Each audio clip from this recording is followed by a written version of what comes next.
Hi everyone, I want to bring you a guide for the Akan's Thorns Bomb Crusader for Season 22.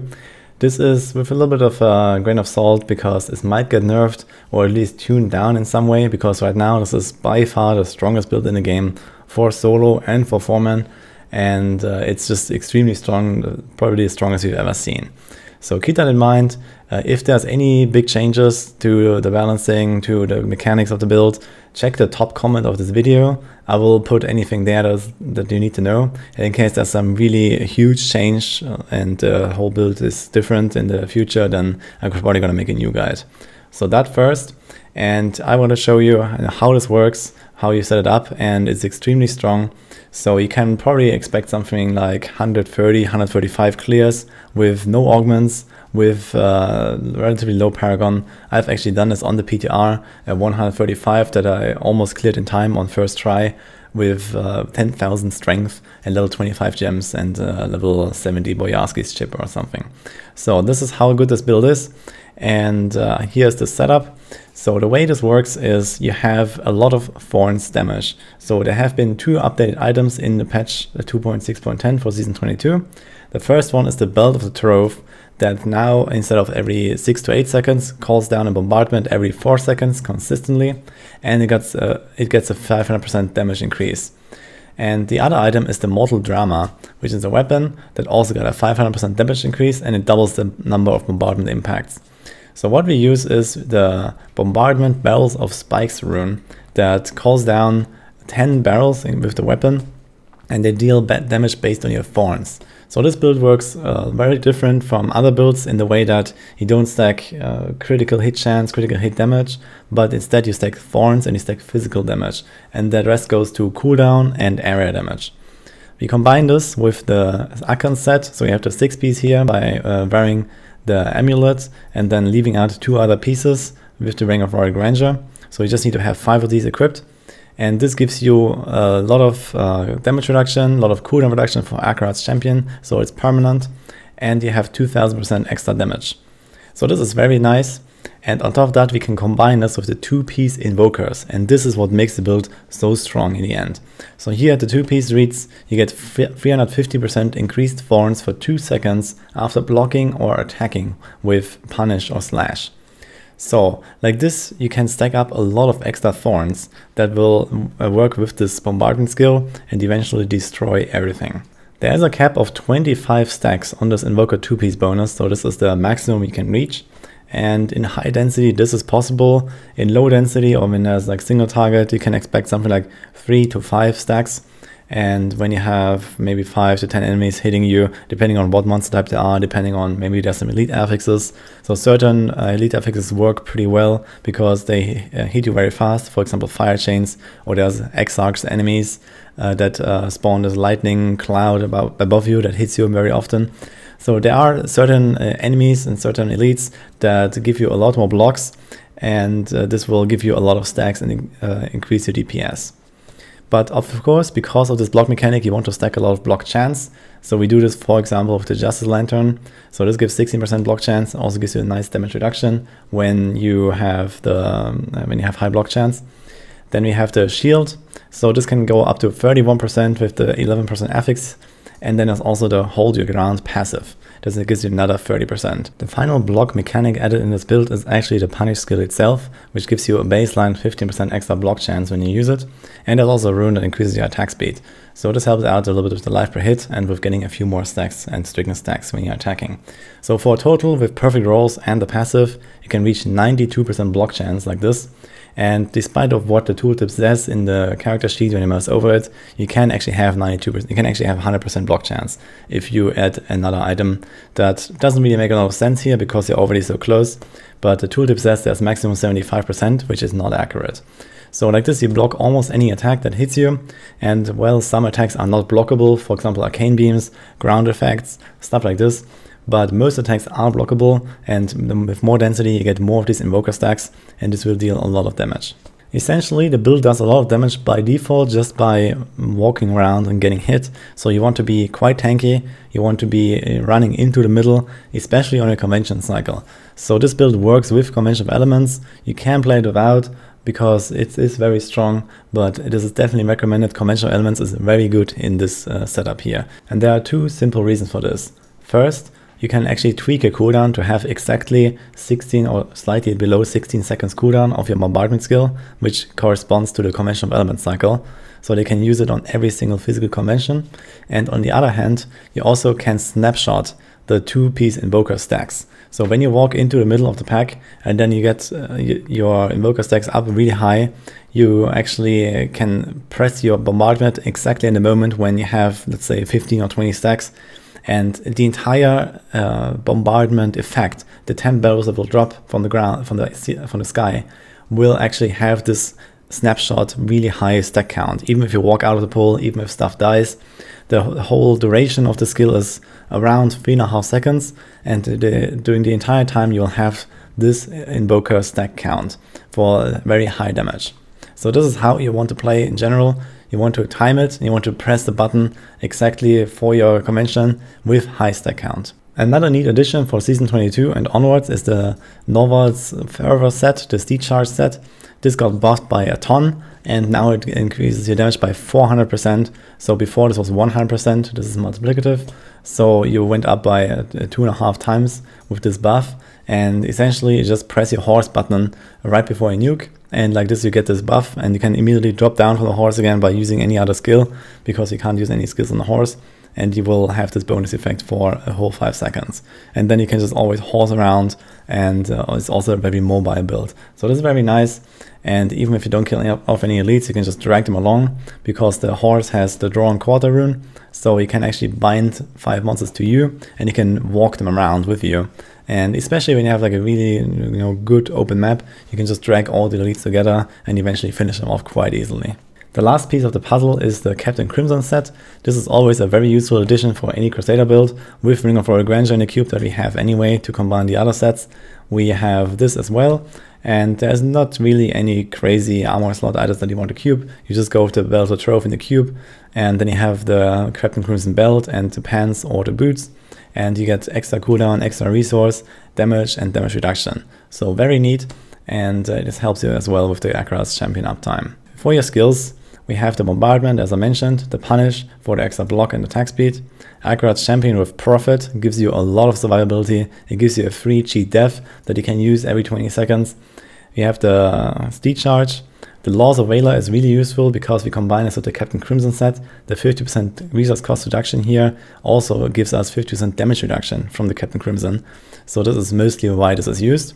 And we have the Iron Skin. Here there's two options. You can go with the 7 seconds duration Steel Skin, or you can go with the Reflective Skin, which gives you 300% extra Thorns. But this stacks additively with the Invoker bonus. Invoker bonus gives you 350, this gives you 300, so you can essentially count it as roughly 1 Invoker stack. And Invoker stacks give you kind of the multiplier for your total damage done. So when you have 10 stacks, you have like plus 3,500%. So it's basically, this baseline of like, let's say 10 stacks. And when you have 25 stacks, you deal exactly 2.5 times, almost exactly 2.5 times that damage. And then when you have only 5 stacks, you deal only half of that. So you can kind of like estimate how much damage you will deal, because it's quite important to understand the mechanic behind this. So you can do this with the Reflective Skin later on when you have really good cooldown rolls, when you feel not too squishy anymore. But for the beginners, I would definitely recommend the Steel Skin until you feel more comfortable, until you have good gear to survive the higher tiers. In terms of passives, we have the Lord Commander passive. This is needed to have the bombardment cooldown below 16 seconds. And we have the Heavenly Strength, which is required to wear the set, because otherwise you can't wear the two-handed flail with the shield. Hold Your Ground for the extra block chance gives you a lot of survivability from the Justice Lantern, plus the extra blocks that give you more damage. And the Iron Maiden. This is actually a 50% multiplicative damage boost here that is very important, and it's also a must-have. So keep in mind, this doesn't have Indestructible, and in hardcore it will be quite difficult to fit in any kind of like proc, because all of these passes are extremely strong or necessary, like the Heavenly Strength.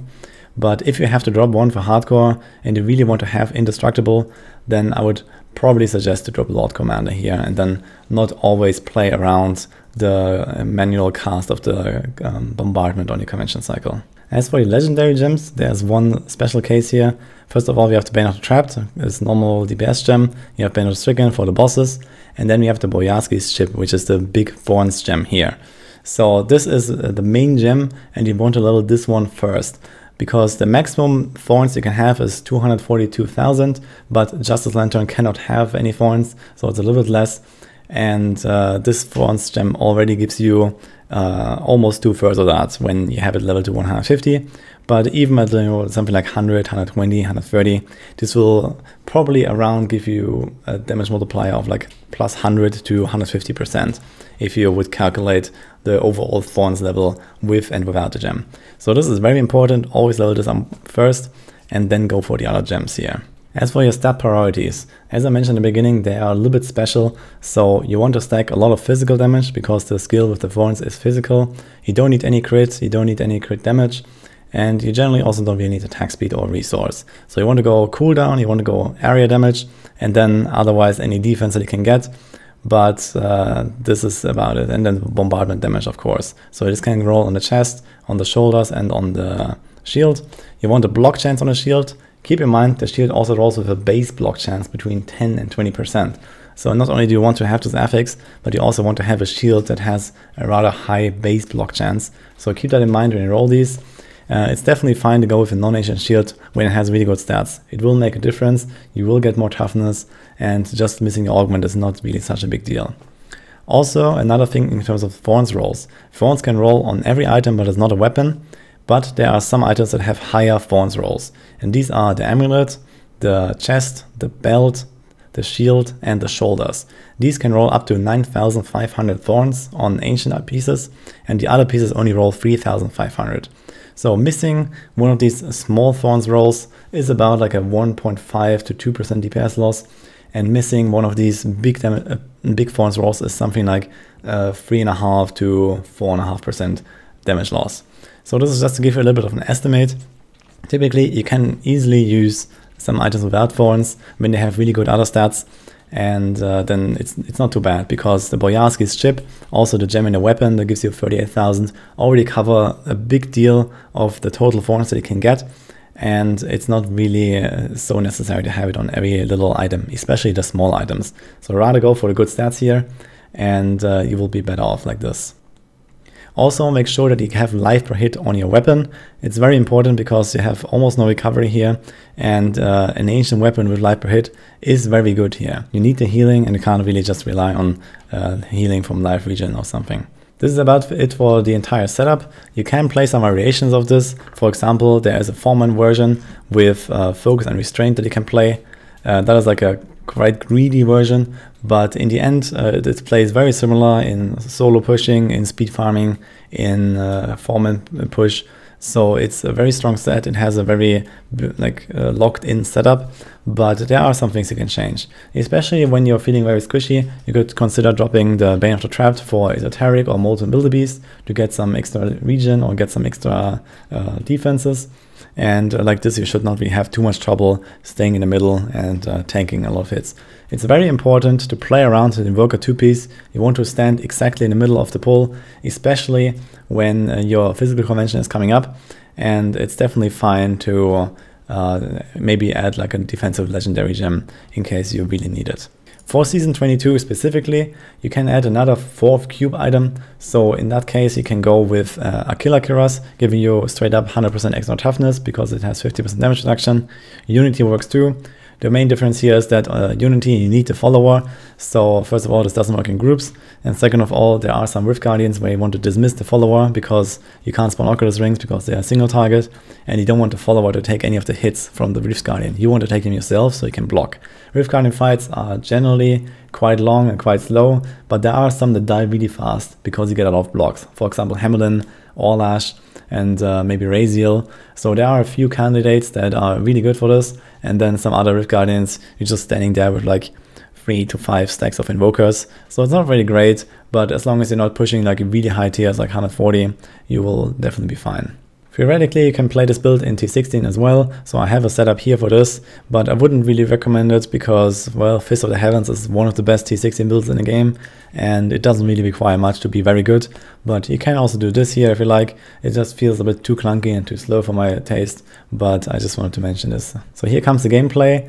And as I mentioned earlier, you want to play around your physical convention cycle quite a lot. You want to make sure that you have high Invoker stacks, so doing your lightning cycle, which comes right before physical, you want to walk into the big pack, block a lot, get a lot of stacks, and then press your bombardment. This is how you nuke, and make sure you have the horse buff up. Horse buff is 500% damage, and this is necessary to deal any kind of damage on the higher tiers. So make sure you don't forget about it. Make sure you press the defensive buffs as you walk into the pool to get all the stacks, because you will probably take a lot of damage there. And then just spam your punish to heal up with life per hit and get extra stacks, get extra block chance. And this is the main cycle of how we play. And whenever you nuked and most of the enemies are dead and there's maybe some leftover big monsters or some elites, you can just press the horse again. The cooldown resets anyway when you kill something, so that after pressing the horse and nuking, you can just press the horse again and you can drag whatever is left with the chain with you. Keep in mind that if you use a chain too much on the same enemy, it will not be able to hook onto it for a little while, so we might have to wait a few seconds. And even if the chain is attached to an enemy, if you knocked it back too much or if you chained it too much, it might not move for a few seconds.